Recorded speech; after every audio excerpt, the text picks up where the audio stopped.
Last time on our cross-country Mongolian road trip, Andrew milked a horse. This is tough work, man. And I got a buzz off horse milk.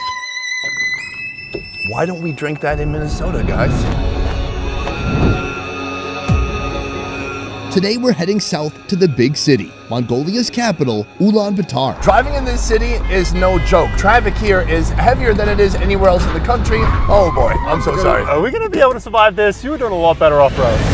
Nearly half of this country's population lives in this one city. And here is where you'll find Mongolia's biggest annual festival, Mutton. What is this sound that I'm hearing? There's like moaning, yelling. This isn't like your standard horse race in the West. I swear to God, I saw a 5-year-old on a horse. A festival filled with events and traditional Mongolian food. I've seen no country embrace this tradition more than Mongolia. That being said, I have a tradition of eating yummy food. Today, Andrew and I are on a mission to meet the food vendors, feeding crowds of thousands. What can Andrew and I do to help? Oh God. And to try out this country's most unique street food for ourselves. So remember when we were cooking the buttock, we were putting all the stones inside of an animal? Well, now we're doing the steel version of that. The only issue is it could blow up. This seems like a bad idea. And it all starts here at the horse track. I gotta admit, I'm not that comfortable around horses, Sonny. They're so chill. Whoa, big animal. God, don't kick me. Oh, I'm so scared of being kicked by a horse. Yeah. That could be life-ending. Andrew, welcome to Mutton Festival. Bro, what is this? Like some kind of Mongolian rodeo? That's exactly what it is. Without horses, there may be no Mongolia today. At least not how we know it. Historically, Mongolian horses were key to overtaking half the world in centuries past. Now, in present day, through horse racing, riders can show off their skills and the skills of their children. Children between the ages of 5 and 13. It is wild. People of all ages are horse racing. Right here. This kid cannot be older than 5. Oh my God. He's 11? That's still pretty young. This isn't like your standard horse race in the West. There's no circle. They just send the horses a good 25 kilometers that way. So you don't get to see most of the race. This is the finish line. Soon we're going to see the end. I think that's why everyone's piling up here. Meanwhile, the best part of this event, Andrew? Yes. The food. This is Mutton food, and there's people running businesses just completely around feeding the people who come to this event. Meet Utsi, owner of this here yurt, housing a kitchen that will soon feed thousands. Right now, he's making suvan. It's breakfast, it's filling, and it's the ultimate comfort food, at least for folks here. First, the noodles are made by hand. Knead the dough, roll it flat, then finally cut it into long, thin strips. Seeing as any vegans here would likely be exiled, we move next to the meat. Sliced and diced mutton. Toss in that sheep fat, add onions, some salt, cabbage, and carrots. Water is added, then the noodles descend into the pot. Steam until it's all cooked through.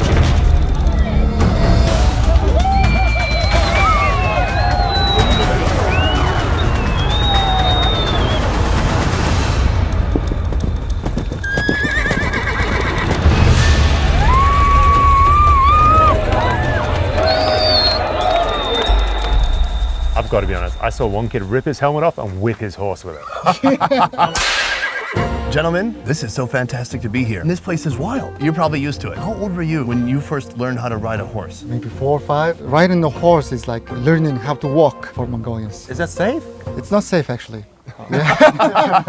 Honest. Joining our meal once again, Iba. Right in front of us, an incredible meal. Andrew, this is the first breakfast we've had that isn't just a bunch of dairy options. Dude, thank God. We can actually have this dish with milk tea. Well, on the side? No. We pour milk tea on top of this dish. In a bowl. This is so tasty. It's so tasty. I mean, look, I love milk. I love milk tea. It's nice to just have some fried noodles here. Let's try it out. I've had mutton in a lot of dishes, but not really a noodle dish. It is gamey, but I like it. There needs to be a different word for like good gamey and bad gamey, because we had that horse. I mean, that was like next level gamey. Dude, I think that's like the definition of gamey. Wow. How are you just sucking that down like that? This does not compare to that. No. The horse was borderline unedible. This is really good. I like this sort of chopstick-friendly noodle size. Noodles are super chewy, simple, straightforward flavors. The vegetables are imperceptible. You see them, but you don't really experience them. It's just to trick you into thinking that Mongolians eat some vegetables. Do you eat vegetables? Of course. Oh, okay. Which ones? All.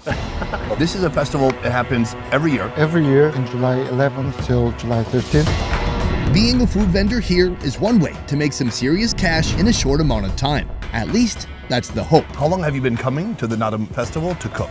First time. What is your first time? First time. Today, Uzi will be luring in patrons with a classic, horhog. It's not just a recipe for tender mutton, it's a potential recipe Have you ever seen it explode? for disaster. It's also the dish I'll be helping Uzi make. How much horhog do you expect to sell over the entire festival? 30 horhog, which means 30 sheep. It's a whole extended family. So what can Andrew and I do to help? You can either help with the sheep or with the cooking. Well, Andrew, help with the sheep sounds a little bit ambiguous, but I get to choose. I like to cook. Well, I like to watch people cook. I think I'm gonna go with that. I keep getting the crappy task. Everything I've done with animals is disastrous. Oh my God, I can't believe this is working. Oh, it didn't really work. What could the disaster possibly be? There's a meal made out of sheep, and you're gonna help with the. Oh, yeah, that's what they mean. Well, good luck helping the sheep. Shit, Jesus Christ. I really thought there'd be more people, to be honest. I didn't realize it was just gonna be me and this dude.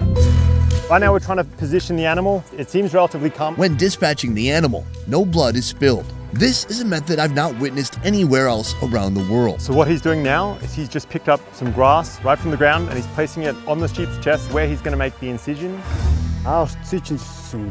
He's just said, I'm sorry, I just meant to cut the grass. I'm gonna make an incision right in his chest. Oh God. Now, if you can believe it, he's just gonna punch his hand right through the chest and he's gonna break that artery with his fingers. Oh. As brutal as that looks, I've got to admit that was relatively quick, relatively painless. The animal didn't struggle that much, and this is the way they've done it for centuries. I've never seen anything like that before. That was pretty wild.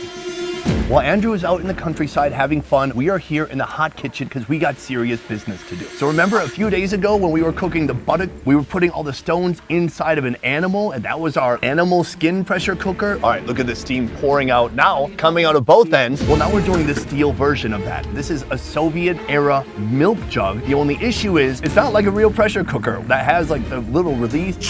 So if you put in too much heat, too much water, too much food, it could blow up. This seems like a bad idea. Food preparation is underway. The mutton is cut into pieces, leaving the bones attached. I am the meat boy. He saw me, he goes, this guy knows how to handle his meat. He's not wrong. So right here we have a tray full of mutton. Back here we have vegetables. And then he has the hot rocks inside the hopper here. They're ready to go. We're gonna put everything in now. You ready? That was my name in high school. Wow. Thank you.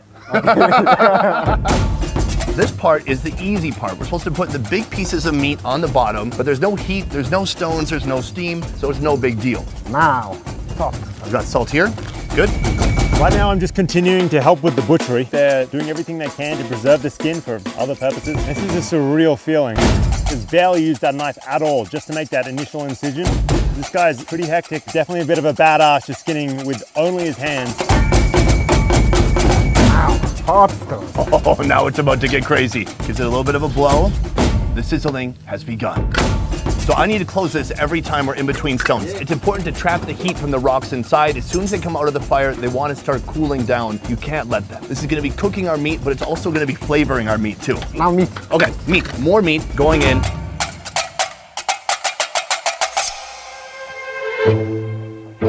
Oh, and he's just slowly separating all these organs, the heart, the lungs, all with his hands. I've been told the main reason that I'm here to keep this animal on its back whilst all this is happening. There's this Mongolian belief that you don't want any of the blood of the animal to touch the earth, even after it's been slaughtered. And now finally, he's scooped out some of the remaining blood. In true nomadic fashion, nothing here is wasted. The head, trotters, blood, every organ will be carefully preserved for other dishes. But the ribs, legs, and other meat is sectioned up and brought for the making of horhog. It's pretty graphic. I hope Sonny's having as much fun as I am. Now the vegetables go in. We've got potatoes, carrots, cabbage, onion. Putting in some water right now. This thing is steaming up like mad. How long does it take the mutton to cook? 40 minutes. That's pretty quick. We're gonna put this cloth here. That will release a little bit of pressure, but it's also gonna help seal it. Now we put this on top of here. Oh, that's not that heavy. I can do that. How do you know when it's finished? Smell. Do you need to open it and smell it, or you can just smell it like this? Like this. And hearing. Does it speak to you?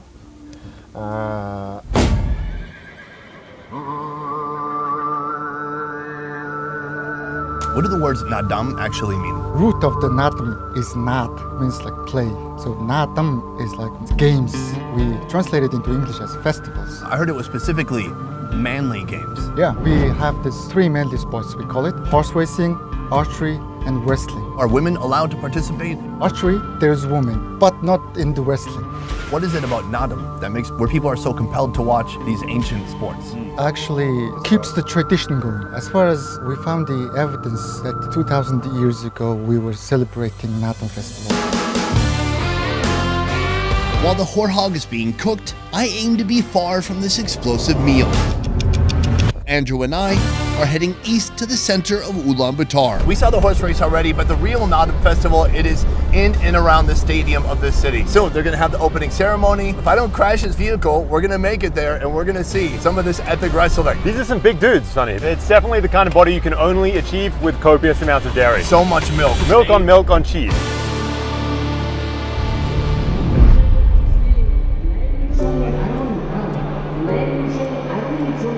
Half the city, plus people from surrounding regions, have descended here for the opening ceremony. It starts with an anthem. Song, dance, and a parade. Wherever you find massive crowds like this, you'll find food. Kebabs, ice cream, fried rice, and even this. There's horse meat, fermented horse milk, and horhog trolleying around in search of hungry patrons. Just outside the stadium, the archery event has begun and the women are up first. Inside, a sport that still remains the domain of men only. Mongolian wrestling. No weight classes, no time limits. Just get your opponent on the ground in any way possible and soar like an eagle. After working up a nice sweat on the field, you'll want to try this. The king of all Nadam foods, and the only dish you could consider a true street food. Ma'am, hello. Hello. We are outside. It is scorching hot here in July. And right here, we have a treat. And how long have you been making it? Fast with Aaron She's House. been making it for 16 years. My gosh, that's a long time. This beloved Mongolian street snack only makes an appearance once per year. It starts with a wheat flour dough as a wrapper. Then there's the filling. Minced mutton, salt, black pepper, and onion. Seal it shut and deep fry until it's crispy and golden brown. Let's try this out. Oh yeah. Oh my God. Super like fried dough on the outside. It almost like a fried gyoza, but thicker. This is lamb. Can you make this out of other meats? Of course, we make it kosher out of every animal. You can get horse raw. Yeah. When you bite into this, you feel the meat kind of explode out. It is very flavorful, but the seasonings are simple, just salt and pepper. It's very delicious. I'm very impressed. I like, she has a quiet confidence. Yeah, I know. That's why I've been in business for 16 years. I know what I'm doing. How long have you lived in Ulaanbaatar? About 20 years. What do you think separates this place from the rest of Mongolia? UP is like a hub of everything. So as a business-wise, it's a really good city. Ulaanbaatar, or UB for short, is one of the fastest modernizing cities on the planet. In stark contrast to the countryside, here you'll find modern shopping malls, art galleries, international restaurants. Heck, they even have a Pizza Hut and a KFC. Mongolia and this city are not really destinations for street food. I'd blame it on the long, harsh winters. The closest you'll get to street food is what we're eating now, something only available from vendors like this a few days out of the year. These are great. How many of these is she gonna sell over this festival? They sell about 20,000 to 30,000 pieces a day.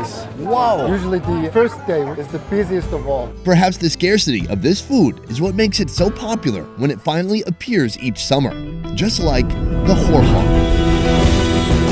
Back at the horse track, Utsi and his Soviet milk cans are still in one piece. No explosion for today.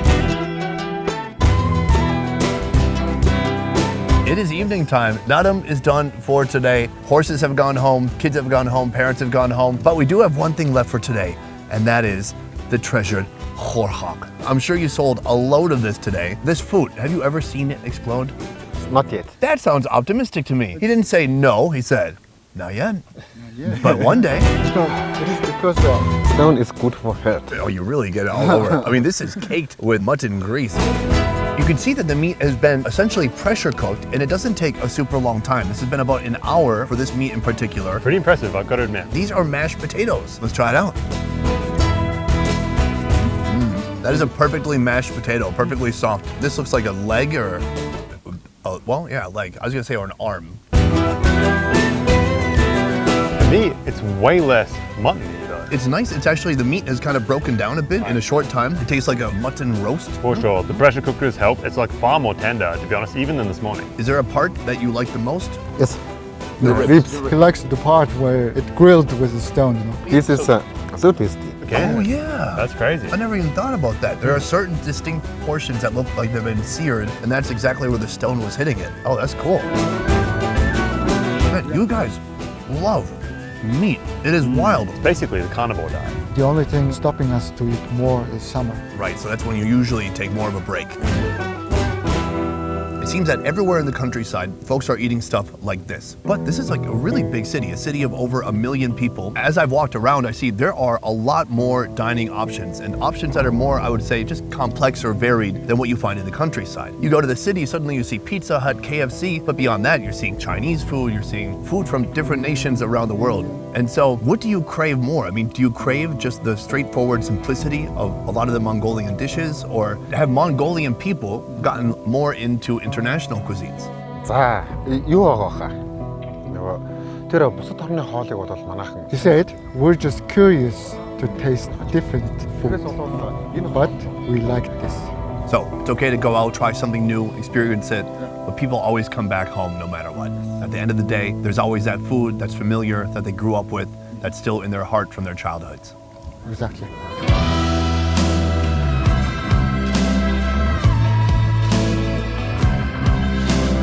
Best Ever Food Review Show is a small team of independent creators, and everything we do here works because of you guys. Click the link in our description to join our Patreon and receive exclusive benefits. A peace. It's usually really hot, but it's been... Cooled down a little bit. Turns on. okay. So we have to do this, you know? Yeah. It's really hot, you know? Yeah. Oh, what do you call the sheep butt fat? Sur. Sur flavor. Can you taste the sur? Not really. I do have a very sophisticated palate. Once a year, this time of year, they do this. This? Oh, are you playing like you don't know, or are you joining me with the facts? I'll join you with the facts. All right. That's right. I got this vodka from some guy in the parking lot. Can we try it out? Really? Yeah. Is that non-traditional? Wait, am I the oldest? How old are you? 47. 47? Yes. No. This guy looks great. He said 37. 37? Yes. Oh, 37. Oh, you still look pretty good. What month? September. Oh, you're 1 month. Wait. Oh, I'm August. You're August. you're young. Ah. I mean, Yeah. Older than Older. Yeah, I'm older. All right, You're got it. older. We're all good at math. All right, cheers. I like going to different countries and introducing them to my culture, the culture of an alcoholic. Guys, that is the end of the video. I want to say a huge thank you to Jaka and Eva. They are both from the channel Artker on YouTube, making videos about cuisine and culture here in Mongolia. Go check it out, give them a subscribe, and also, if you plan on traveling or touring this country, reach out to these guys as well. The link to their website is in the description down below. Guys, thank you so much. pleasure. Guys, that is it for this one. Thank you so much for watching. I will see you next time. Peace. All right. More horhag. Horhag. Am I saying enough? Yes. Horhag.